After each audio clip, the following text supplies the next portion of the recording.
tonight? Yeah, let's dive in. Of course, just a quick welcome, everyone, especially if you're new here to the Health Made Simple show. The goal always is to take all of this information that's out there on the internet, the podcast that, there's so many and so many good ones, quite frankly. There's so much great information from great men and women out there. And really what I try to do for everyone is to take as much of that as I possibly can in and interpret it in such a way that makes it really easy and simple and actionable. And tonight is literally no different. So if it's the first time you listen, that's always the goal, to really let health be simple. We're designed to be healthy. That's welcome aboard, everyone. And if you're back again for another week and listen for another episode, appreciate you. Keep doing your thing, keep sharing out, keep spreading love. All right, let's rock and roll here. So clinical insights, real simple clinical insights. These are insights that I have during practice, during the day. Today was clinic day, and I'm going to share two of them with you today that I think are relevant for some reason, I think they're relevant for all of us to hear. So the first one is a 42-year-old female who's lying on my table, and she says, "Doc, I'm thinking about doing your cleanse. And this is what I want." And we'll go into that in just a moment, but this is what I want everyone to listen to. If you have this idea, like you see something, you see an advertisement, a recommendation for a book, a movie, whatever it may be. And in your mind, you're thinking, I should probably do that. Listen to your gut instinct, because what comes right after that will be the doubting mind, the part of your mind that says, that figures out how not to do it. All right, and we all have that part of our mind, right? Oh, we all do. If there's more part of that mind versus the one that's really risky and creative and daring. So that one exists for all of us. So anyone who's out there, and I don't, whether it be this cleanse or anything, you think, man, that'll probably be pretty good for me. I'd like to do that. I'd like to go there. I'd like to watch this. I'd like to read that book. Just do it. Figure it out. Just do it first, and then learn from whatever you just did. So that was really the conversation, and with her, and I said, I told her right then, I said, I'm going to stop you short. I'm going to get right to the end answer here. Yes, 100% do it. Pick either chocolate or vanilla. That's why I started. And I said, and let me give you some more information. And I filled in the details about, how it is, and it's not a starvation diet. And if there's ever going to be a cleanse, this is probably one that's fun. So just for everyone out there, if you think it would be kind of good for you, it could be anything. You're thinking about joining that gym, go join the gym, and then learn what's keeping you from going to the gym other than the gym membership, right? So whatever it may be, if you have that little part of you, that part of us never lies, yet we often get in the way. So interesting how our mind will open ourselves up to like new experiences, and we think, what if?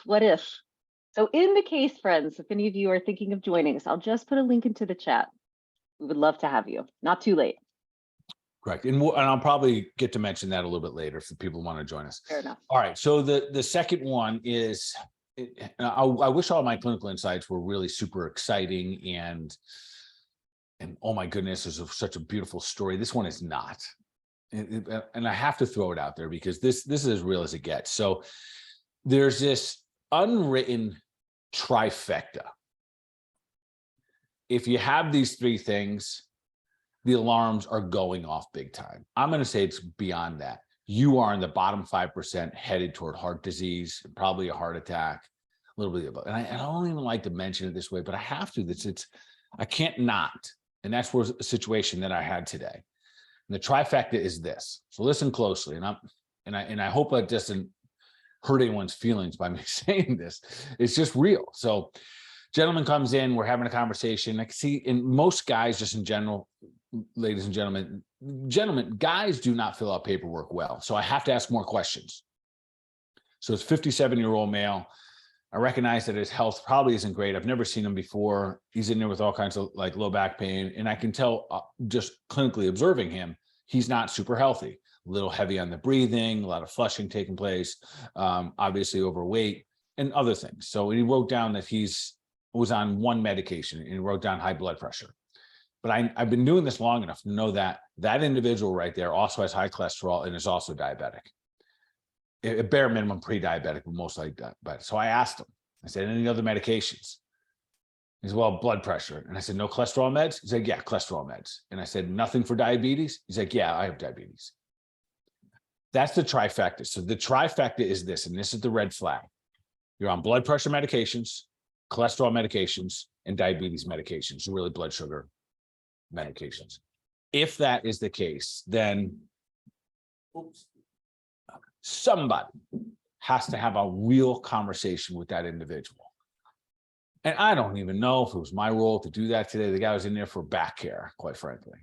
And so I'm standing next to the gentleman, and my brain is going 200 miles an hour and say, how can I share something with this individual right now that isn't even coming from my doctor's voice? It isn't. This is just coming from dude to dude.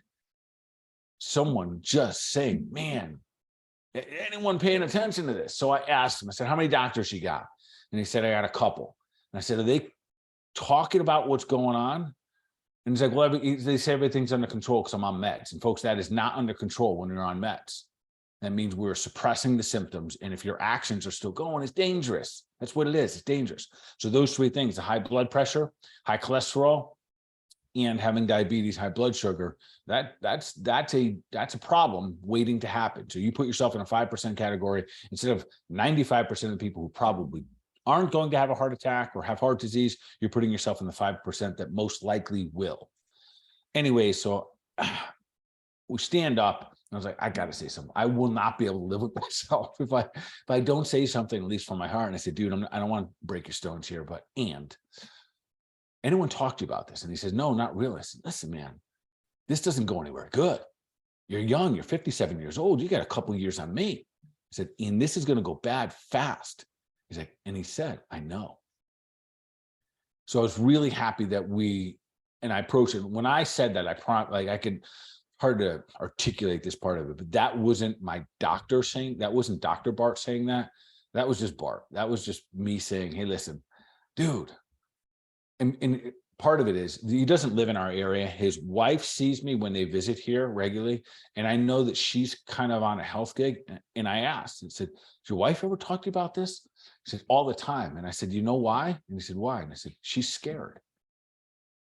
She knows what this means. She's wise enough to know. So I wanted to share just the trifecta out there. And sometimes it's the conversations we have, they just have to be real. I have no idea what impact I will have on that gentleman that I spoke with today.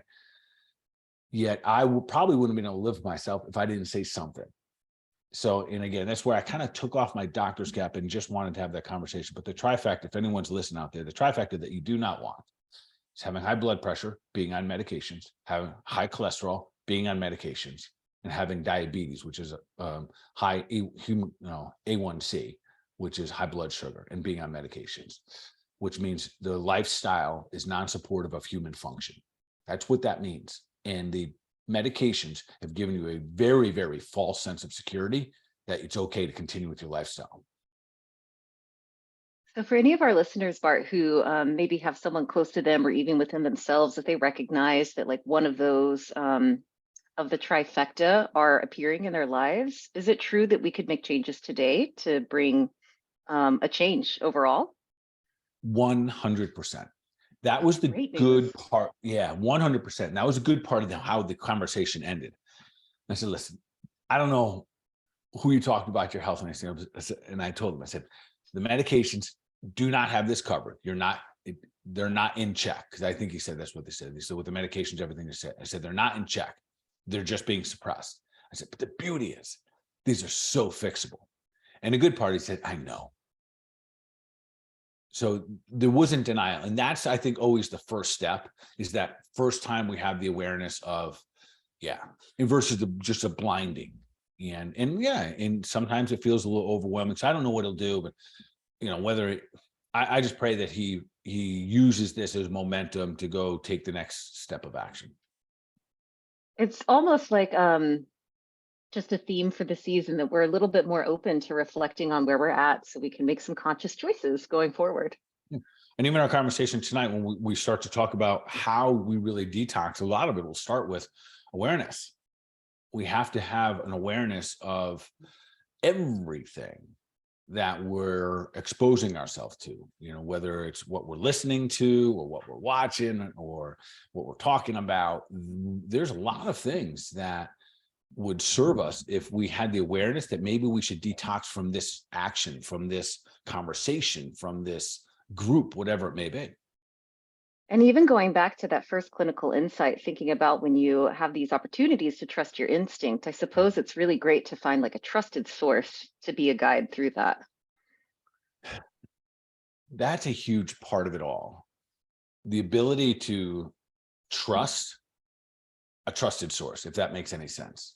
So I don't think blind faith and blind trust, when you're out there and you're talking about something so important as your health, that you just trust it to anything on Instagram or, maybe that you find on Facebook, but also trust that the people that are probably in front of you, or maybe the books or whatever it may be, they may be part of that circle of influence that can help you get to that next level.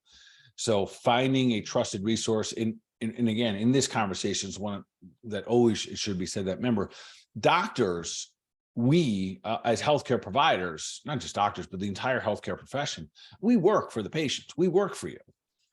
And it is our job to earn your trust once you've given us your business, if that makes sense. So it has to start by the patient walking through the front door or getting online or whatever it may be. But then after that, we have to earn that trust through the ability to give good advice and consult and lead and all the other things. So hopefully this gentleman finds a trusted source that can lead him exactly where he's at versus someone just barking at him because he's overweight or something. Well, I'm so glad he walked through our doors today. Thank you, Bart, for speaking from your heart. Yes. It gives, and I think we've talked about here on the show before. I think every time you do something like that, it gets a little easier to do it the following time. And sometimes it works out better than others. And that's the power of using our voice. What chakra is that? 7, 6, 7, 8? Yeah. So this is the throat chakra, number 5. Number 5, that one. Yeah. Yes. Yeah. Yes. So yoga teacher training is rubbing off on you a little bit, Bart. There we go. Well, should we dive into our conversation about how to detox? Yeah, let's get right to it. And with that being said, so there's 3 parts I want to kind of, I guess, break this down into. And when it comes to detox, so of course we'll talk about food, but that's just a big part of it. So let's identify 3 parts of detoxifying. 1, we're just going to get clean. We are literally going to get not just our food clean, but the whole, like everything clean. So get clean is number 1. To detox, we also going to need some tools. Like how do we get the vessel clean? And then 3rd, what is the mindset required? And this is the part, after doing, I think this is probably our 10th year, maybe 12th year. I don't know. It's been a bunch of years that we have facilitated a public group cleanse. And every year I'm looking for opportunities and ways in which we can help influence more people to continue to take more guidance of their own health and figure out ways to do it. So, and that part isn't by coming up with better and better product or the tools, which we'll talk about. It's really, how do I help them develop a mindset of detoxification, of being clean in their life? And so I'm looking forward. We're going to do that section last, but I think that might end up with some of the more meatier part of this conversation. Yeah, I feel like it's really what makes it sustainable. Yeah. All right. So let's talk getting clean for a moment. When I talk about getting clean, I'm gonna roll through a couple things here. Then let's dive deeper as we need. So let's think, for everyone listening here today, when you're going into whatever program it may be, you might be doing our program, you might be doing Whole30, you might be doing something, you might be going keto for a month or whatever it may be.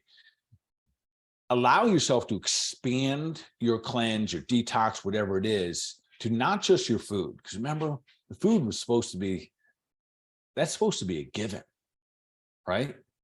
All the stuff going in, right? Yes. Yeah, there's no cleanse that ever participates with toxic food. There's no, healthy diet that has, Snickers bars in it. It just doesn't exist. So the food should kind of be a given. That for the most part, everyone's cleanse or detox or whatever they're doing should incorporate some version of God's garden. So let's just make that kind of a staple and know that God's garden is the foundation of every cleanse, and then there'll be some varieties from there. Yeah, let's talk about the other stuff. The first one I want to talk about is just clutter. Clutter, Bart. Yes. And this is always an interesting one. I think everyone listening will go, yeah, clutter. Mm-hmm. Clutter everywhere. Clutter in your car, clutter in your bedroom, clutter in your house, clutter in your office, clutter. Toxic to the body. It has weight. It has an energy source. And when we're talking about detoxifying, let's define that for a second too. All right, so let's talk detox for a moment. We're going to detoxify from anything that inhibits human function. Okay, so that's going to be, so when we talk about detox, we're going to remove anything that is inhibiting human function. So that's where the awareness comes in. So what's going on? What's inhibiting my human function, specifically mitochondria function?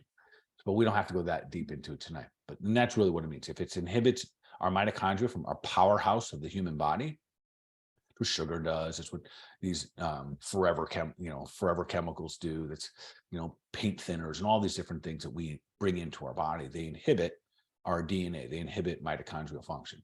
So we'll have this overarching kind of broad spectrum, not like baseline of detoxifying means we're going to eliminate anything that inhibits human function. So let's talk about clutter for a moment. And I think everyone recognizes that when your space isn't organized, there's only so much that you can interpret. You're taking in data and information all the time. So being unorganized, some people are they're like elbowing their husbands and wives right now. So I'm talking about you and your desk. Cleaning that up is a source of detoxification. Yesterday, because it was cold out recently, I was, rummaging through like all my closet, right? And lo and behold, there's so much in there that I simply don't use. So I'm looking forward to another detox of my closet. And I think every time I say this, everyone's like, yes, I'm gonna do that as well. Because we all have that extra stuff, and that extra stuff requires extra energy. It requires an extra space in our brain that we got to file that away somewhere. It's going to be there until we get rid of it.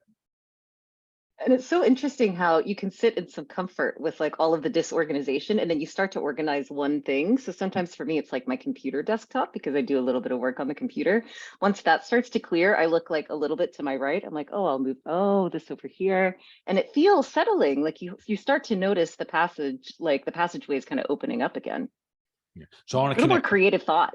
Yeah. So I'm going to connect two dots here, and this is going to bring us back to kind of the health part of it and literally doing a cleanse. So what I find is that I operate in that very same capacity that you're just talking about. And when I look at my desk that I do the most work at, it's most cluttered, no doubt about it. And what it makes me do is become very narrow and almost ignore the clutter, yet it's still there.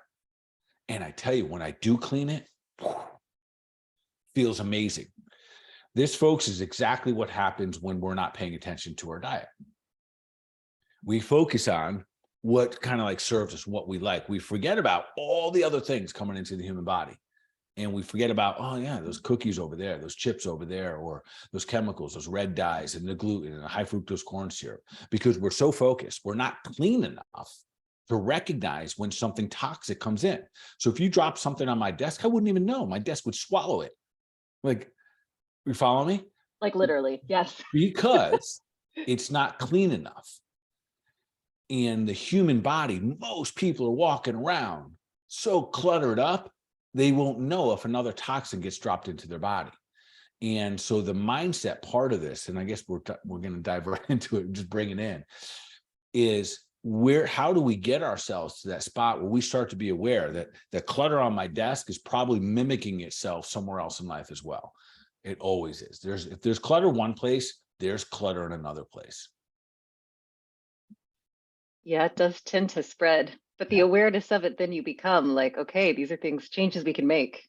All right, so we're gonna rip off a couple other here because I want to get to a lot of topics. So clutter is one. All right, this sensitive topic, and I don't want to beat this one up too much, yet it's a real one. It's people. And not to make them wrong or right, but for us as individuals, they may not be right for us, and they may even end up being toxic for us as humans. But so we're never beating anyone up for who they are. We'll just say that we have food sensitivities. So I'm not really fond of tomatoes the way that they respond in my body, but tomatoes, there's nothing wrong with tomatoes, right? So maybe that's just like other people. I mean, maybe there's certain people that we're not very fond of, yet they keep showing up in our lives, or we keep showing up in their lives. And as a result of it, we don't function at our best. There's nothing wrong with wanting to be your best.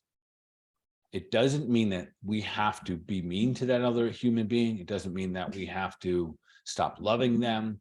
Yet to be your best, you may have to move forward and compartmentalize those interactions. This is a perfect time of year to make observation.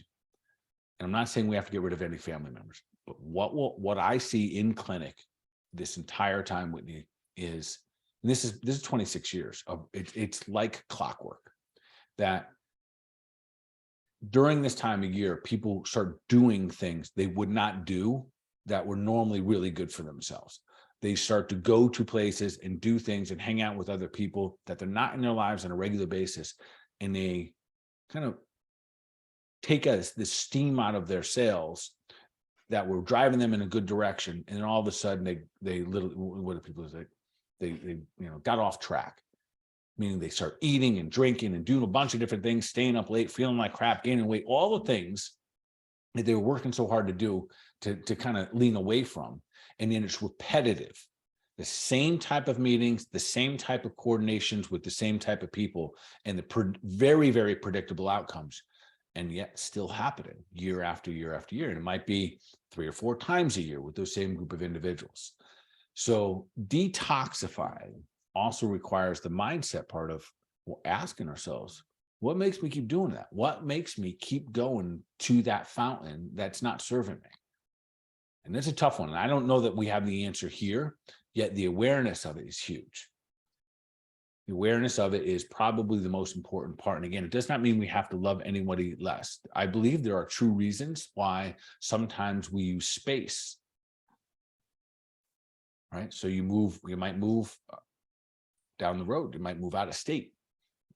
You might move somewhere else. So there's an energy that gets to escape, or you get to use or utilize yourself when you're not around a certain amount of people. And there's nothing wrong with that, because relationships change and people change.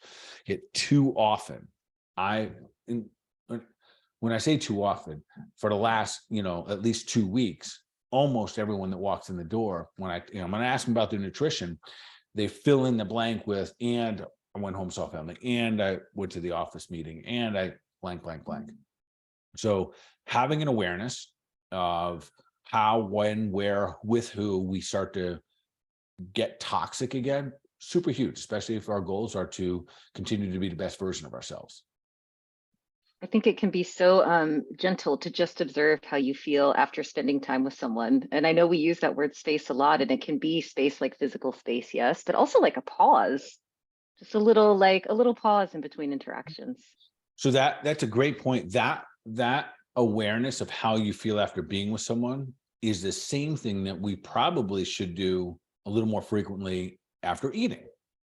How do I feel after I eat, I don't know, a bowl of pasta? How do I feel after eating a rack of cookies? One of my concierge clients was in today, and I love it. We have a great relationship with them. We have a lot of similarities in the way that we have treated food for the first 4+ decades of our lives. And as men, and I believe there are some very specific differences between men and women when it comes to food association. And one of his challenges is that if he has 1 cookie, he's probably going to eat all 10. And that's awareness, man. That is knowing yourself. And the difference now is that he's fully aware that when he has 10, he really, really feels bad. The difference was 4 years ago, it was no connection, which sounds strange, yet there was no connection. So the awareness starts with it. And now he knows that really for him, he can't have the 1, because the 1 is going to 10. That's his personality. That's his relationship and associations with food. So, all right. So there's people. And of course, there's another interesting one is our phones. And I want to think of the phone as just an apparatus that gives us gives us things. It gives us music, sound, sight, a little bit of everything. So when we detox, I think it's also important we consider what we're listening to. Podcasts, music, a little bit of everything.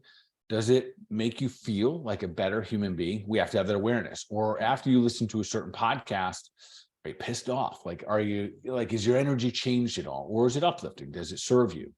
If you watch a certain news station, if you watch the news in general, afterwards, are you a better human being? Do you feel better? And I think I can answer that almost, categorically across the board. No one does. It doesn't feel good to watch the news because it's, everything's about the doom and gloom. So Yeah, it's not really designed to help us feel better, is it? no, yet it's been a pastime for many people for many, many, many years. So having the awareness of our energy, what do we need to detox from? And it might be, stop watching the news every night at 6 p.m. And then, the converse, could you replace all of these different things with? What groups, what people, what music, what sounds, what conversations, what podcasts could you bring back into your life that do elevate you a little bit? Definitely. All right, and some other simple ones too. And these are just trying to show when we think about detox, we're gonna think of everything like what's on our walls, our paints, our cosmetics. And we talked about these a couple episodes ago when we talked about all the chemicals out there. It was a really non-fun podcast because we talked about all the forever chemicals and how many toxins are in our lives and everywhere. This is where I would say let's really start to pay attention this season or this year to everything from the cleaners you have in your house to the detergents to all of the things that you're constantly using that are in your house.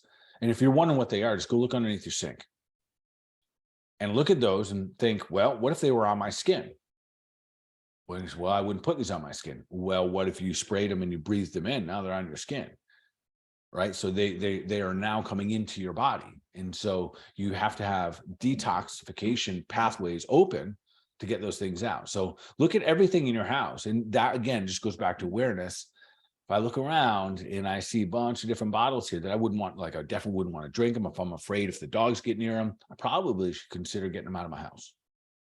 That's a good check-in point of like, what would you not want your dog to be around? Maybe good if we also are not around that as people. Yeah, I think that's a safe, kind of benchmark right there. If your dog's going to get sick from it, you certainly would. Now you just have the knowledge not to drink it, but would you spray it and and consume it and it gets all into your nose and then into your digestive system, etc. So let's be mindful of all of the things that it takes to get clean. And it could be people, it could be clutter, it could be phones, it could be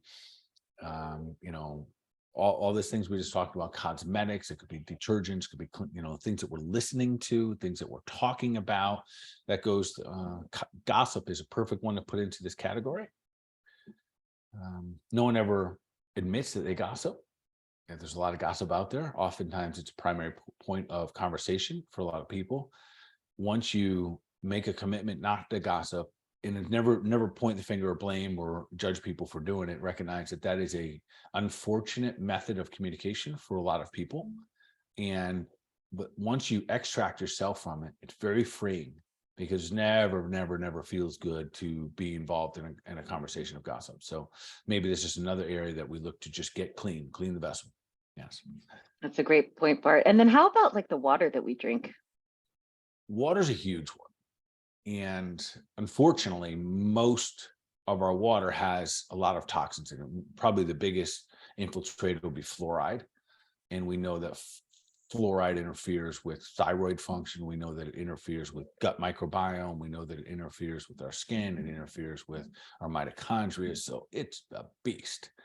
The good news is when we help our body, when we open up the pathways of detoxifications. So anytime I talk about detox, knows many toxic things that do come in the body, the human body is not one of, it is the single best cleansing machines on the face of this earth. It is the best.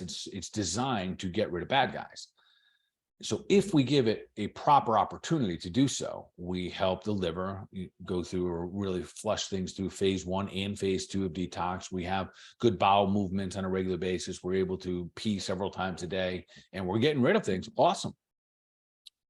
Now, the way that we help the human body function more into the superhuman category versus I'm just not broken down is when we get ahead of this game. We do anything and everything we can to stop putting it in. And like we spoke a couple of weeks ago with, unfortunately, not knowing that the chemicals are there doesn't mean that they're not having an impact on you. Right. So it's like at my desk clutter. So there's, I wish I could turn the camera on right now. There's stuff everywhere. There's like 4 water bottles, there's like this water glass, and then there's another one. And then I've got my electrolyte drinks. And then I got my cotton over here. I've got all kinds of things here. That was all pretty good stuff, Bart, but you are not alone. Yes. So there's things all over here, and it would just function better if they weren't all here. It's always so inspiring to me when I'm reminded that like these amazing bodies that we have are actual machines for detoxification. Like we have all of the tools. Our body is so wise beyond what our mind like wants it to do, provided that we are giving it some pretty good fuel from like, not only the things we're eating, but as we're talking here, like all the different exposure points for like stimulus, like all the things that we have in our lives. Yeah, which kind of slides us right into the next conversation. To detox, we need tools. Yeah. So in the event that you're thinking, yeah, I'm going to detox this year, and what I'm going to do is I'm going to eat clean for 30 days, or I'm going to not drink alcohol for 30 days. Those are awesome. Do those things. And those were supposed to be the given pathway. Hopefully those will be the future pathway.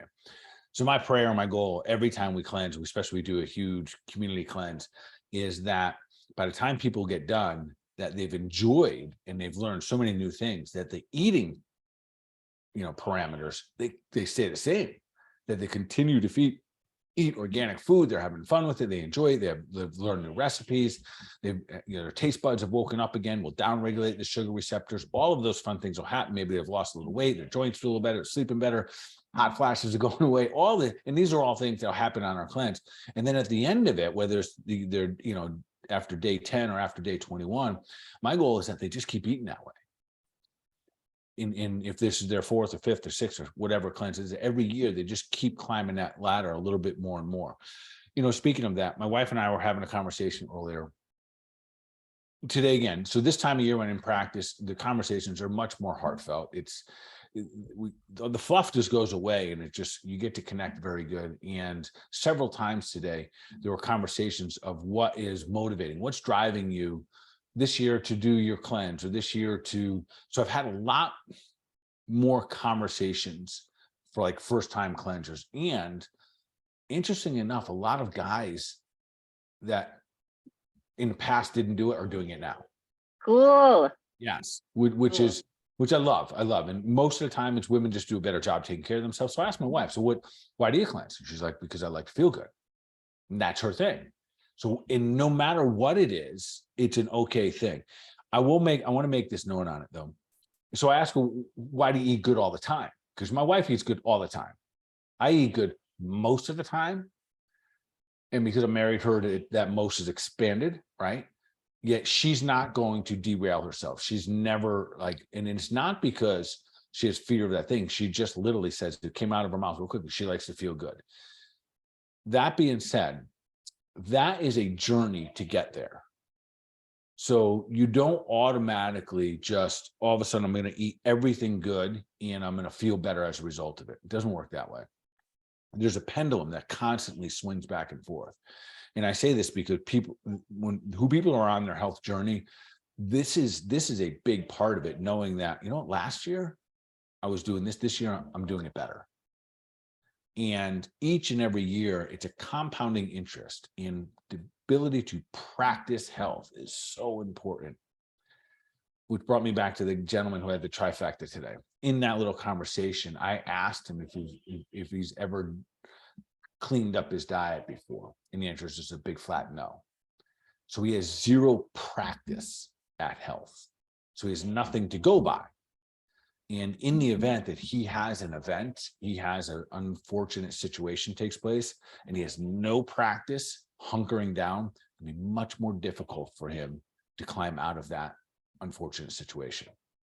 So for everyone listening, my point here is this: if for no other reason you do something really hard, is so you have practice. Yeah, you have practice doing something really, really hard. Simultaneously, this really, really hard thing be really, really good for you. It's a great reason to give something new a try if you know that it will benefit you regardless. You're just kind of flexing that muscle of like, I can do some hard stuff. Yes. And so with the cleanse that we do, and again, there's a lot of good things out there. I particularly like ours. Maybe I'm a little biased. We've been working and refining on this for over a decade, and it's a whole food cleanse. You don't have a starvation diet. I do ask people this, and this might shock a lot of listeners. I do ask people for the first 10 days to act as if they're vegetarians, which is fascinating because I'm such an advocate of animal proteins and getting all the rich amino acids and the iron and the B12, everything that we get from animal proteins. Yet, if you think of a pendulum on I'll just talk about food that's hard to digest and easiest to digest. The hardest thing that's probably out there for us to digest that's in our diet is red meat, no doubt. It just takes a lot to be able to digest that. And with that being said, it is probably, I could argue, the single best food for us. You got a cow who's a vegetarian and it eats, all it does is eat grass-fed. It eats grass for its entire life. It goes into, hopefully we're buying grass-fed organic cows and they get to go through a mature cycle. Meaning they get to be, a couple of years old, hopefully anywhere between 2 and 4 years old. And so it's a good quality life. And then we use their organic material to feed our bodies. And that's the highest nutrient you could possibly put in the human body. I could argue that red meat really has more nutrients in the spectrum than anything else. On the other end of that spectrum, the absolute easiest thing to digest for us as humans would be sugar. And it's also the single most destructive thing you can put in the human body. And we have to think about that for a moment, because part of the challenge with one of the reasons people don't eat good is because it's not painful the moment they eat bad. So that being said, in the cleanse, we take out the red meat, certainly take out the sugar. We kind of sit right in the middle. So for 10 days, I have everyone, and really the goal is that we're giving the digestive system a break. And we are rehabbing. And this is when I talk about tools. So if you're about to embark on some type of a cleanse or a detox process, beginning of the year, and I love, this is like the best time of the year to do it because more likelihood of it happening now. And you're about to do it, ask yourself, do I have tools, very specific tools in place that are going to help me do it? For example, one of the tools that we'll use, one of the bigger issues out there when it comes to any type of cleanse or detox for people to stick to their guns is the addiction that we all have with carbohydrates and sugar. One of the reasons I know that is because we've been doing this for a long period of time. And the biggest challenge is people love their sweets. So I had to address that. We incorporate a very specific herb called Janima. If you're not familiar with it, Janima, it's out of India. It's been used in Ayurvedic medicine for thousands of years, and it's considered the sugar destroyer. And it's really one of the reasons our cleanse becomes easy. I know cleanses aren't easy, but if there's a cleanse that could be easy and fun, this is it. And one of the reasons that it's easy is we use this herb all the way through the cleanse. And we put it on a little bit of a higher dose, and it literally down regulates the sugar receptors. So you're not craving sugar. Now, the flip side of that is that helps you wake up your other taste buds, your other taste receptors. So you have this total swing in the pendulum where we're down regulating this constant driving force. We want something sweet after dinner. We want something sweet in the beginning of the day. We only want simpler and simpler foods to break down. Remember, simple often means destructive. So we want foods, think of like broccoli. That is not simple to break down, right? It's insoluble, doesn't even break down part of it. So we're looking for foods that are going to be on the other side of that pendulum, but we have to rehabilitate the body to get ourselves there. So the tools that we use at this point, I think, are probably some of the most effective whole food sources. And the results we get, I think, really speak for themselves. So again, if you're out there and you're about to embark on something, I love the idea. And I said, I'm bringing these two things up because I hear them so frequently. They're going to be like dry in January, or they're going to eat whole foods for 30 days. Those are wonderful. And if you're going to go that far, because that's kind of the harder part, make sure you have tools there specifically that are helping with maybe some level of blood sugar management. And more specifically, or more effective, is making sure that you do something that helps your liver open up what we call phase 1 and phase 2 of detox. I suppose if we're thinking about detox tonight as the removal of things that inhibit human function, when we think about the tools we want to bring in to help us, we'd like for those to ideally be helpful for human function. 100%. So anything, yeah, and that's it. To kind of supplement what we've been maybe been downgrading for long periods of time. And just like the clutter on a desk, there's probably a lot of clutter that if we're not paying attention to through the course of a year, there's a lot of things coming into the human body. Some by choice, some by not by choice. And that kind of slides us right into the conversation about mindset. And when I think about the mindset of detoxing, the simple mindset would be, well, I'm going to detox, and they want a very specific, they've orientated the cleanse to have a specific outcome. For example, maybe to lose weight. And there's a high likelihood when you cleanse, you're going to lose weight, at least in our cleanse, which is fantastic. Nothing wrong with that. Yet there's also a moment we have to kind of step back and talk about the mindset of what got me here and where do I want to go with my health and my body, and really have a conversation of where do I want to go. One of the challenges, Whitney, is that I'll see, and it's probably a smaller section, but it's a real group, that they're the all or nothing group. Okay. And they know who they are. They say it out loud. Well, I'm all or nothing. I go all the way in and then I come all the way out. And there's a little bit of a challenge there. So those people, I'm going to spank you for just a moment here. So just listen closely. That is basically saying out loud, I'm going to go all in, but I also know I'm going to quit. And that's how we have to interpret that. And I don't want anyone, I'd rather you tiptoe in and stay in. Tiptoe, do a little better, do a cleanse. There's no such thing as failing, but fail at it. Do it wrong. Like eat pizza on the third day and get right back on it, but learn from it. Learn from it and learn what you can move forward and take forward. So there's a particular mindset that each one of us has in our relationship with food. One of the ones that I haven't yet figured out on how to necessarily just wave a magic wand and fix for everyone. What is the mindset that allows us to continue to put toxins into our bodies that we know destroy the cells in our body? We know that that sugar destroys cells. We know that sugar destroys mitochondria, downregulates the function of the human body. We all know it, but somehow we keep putting it in. So I'm working on as best I can to figure out some Jedi mind trick that understanding happens strong enough where we go, no, I will not. My mind's going to be whatever, focused and strong. I'm not going to put any more sugar in my life or bring it back into my body. And then never mind all of the other ones we talked about, whether it be gluten or high fructose corn syrup or soy or all these, forever chemicals. So having some perspective of where we are with our mindset and the steps that we're taking to move toward the best version of ourselves. I think those opportunities to just have a look at what your mindset is, if you aren't conscious of it, you still have a mindset going on.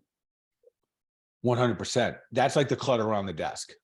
Like it's still there. It's still going on. And that's an actual great point, because just because we're not identifying with it or aware of our food habits. So for example, when I talk to my wife, and so at this point in her life, she eats clean because she wants to stay feeling really good.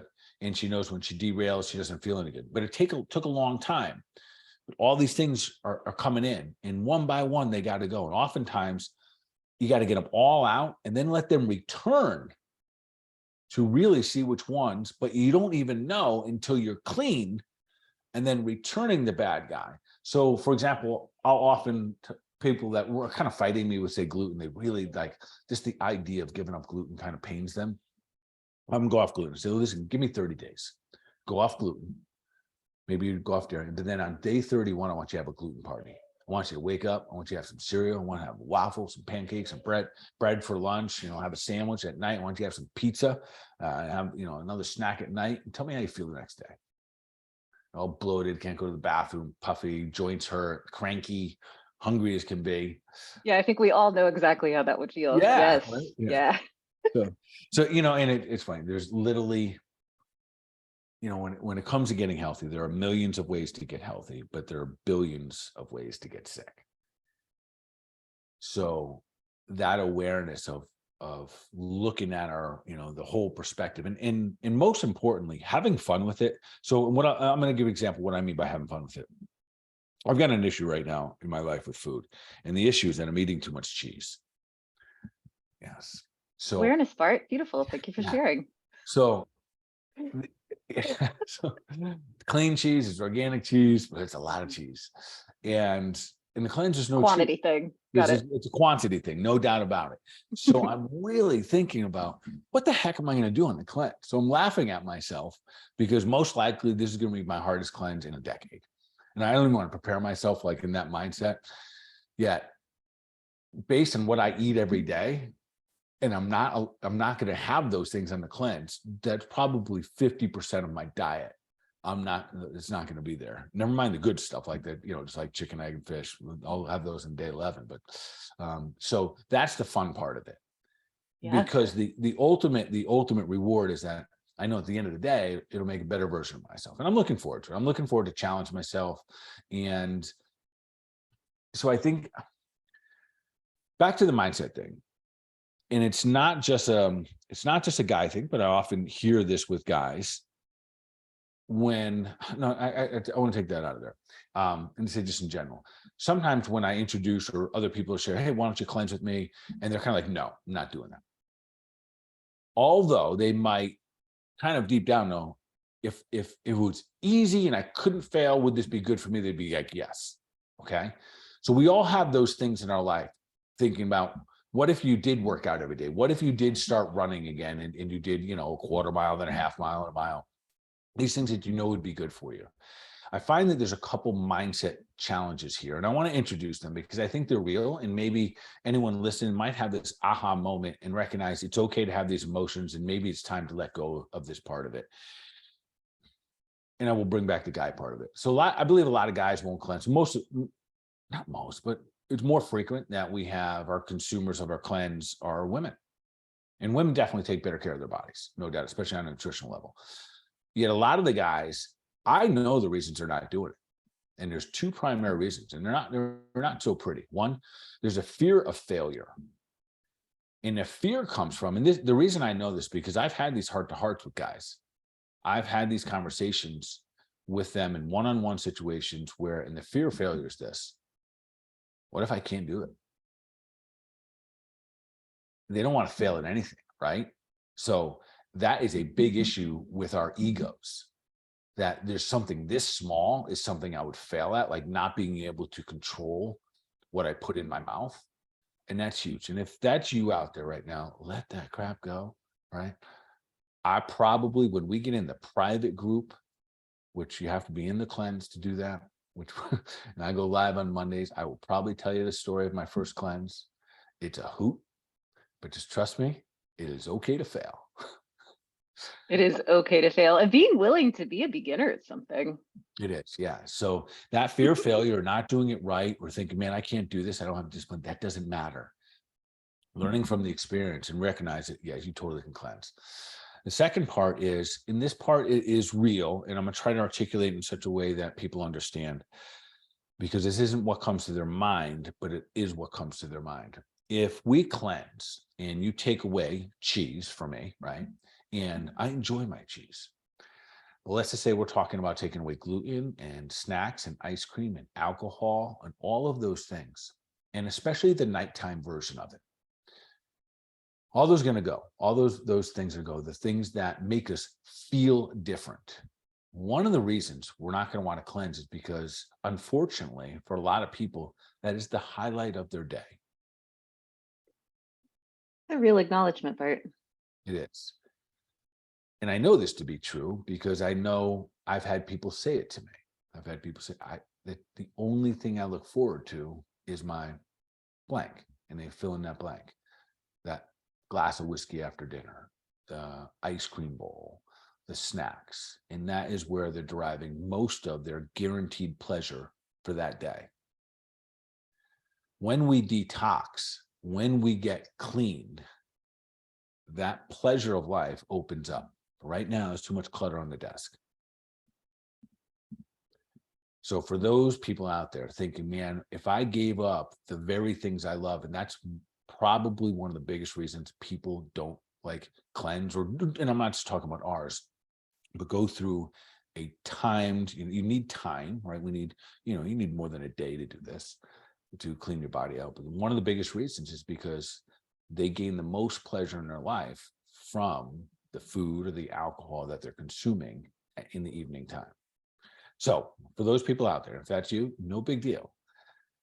The act of detoxifying a lot of things means there's probably a lot of things that you're participating in on a daily basis that are sucking the life out of you. And when we get clean, we also get clear.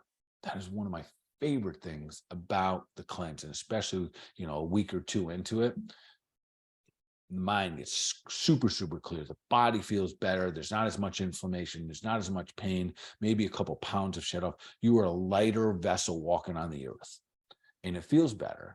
And the mind starts to work a little bit better. And so, and I think when the mind works better, the heart works better. So they kind of go, hand in hand. So with that being said, I don't even know where to go with the rest of that, other than those are the big obstacles that if they're there for you, doesn't matter.